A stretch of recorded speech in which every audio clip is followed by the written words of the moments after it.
至今咧我哋咧係已經通知咗1730個住戶。咁佢哋係幾時上樓啊？個時段係乜嘢啊？咁樣樣。咁我好高興咧，同大家講咧，係有接近1700戶，即係98%咧，佢哋咧係回覆咗我哋咧，佢哋係能夠按我哋安排嗰個時段去上樓嘅。咁喺呢度咧，我係非常之多謝宏福苑居民咧嘅理解同埋嘅高度配合。咁令到咧我哋今次上樓嘅安排咧係可以咧順利嘅開展。咁至於少數未能夠跟呢一個安排嗰個時段上樓嘅居民咧，我哋係會主動接觸佢哋再另作安排。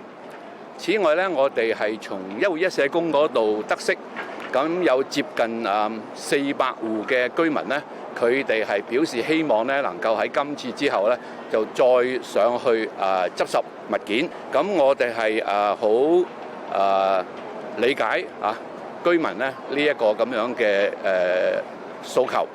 咁我哋係會盡快咧總結咗第一次上樓嗰個經驗啦。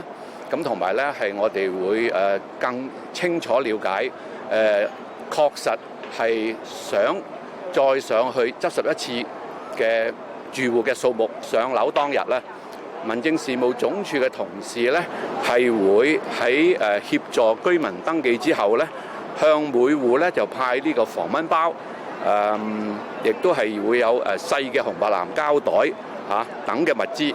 咁而關愛隊咧亦都係會向居民咧就派一啲嘅防護嘅裝備，譬如話安全帽啊，裏面有頭套嘅咁另外就係防刮嘅手套啊、口罩啊以及譬如一啲嘅飲用水啊、退熱貼啊等等嘅物資。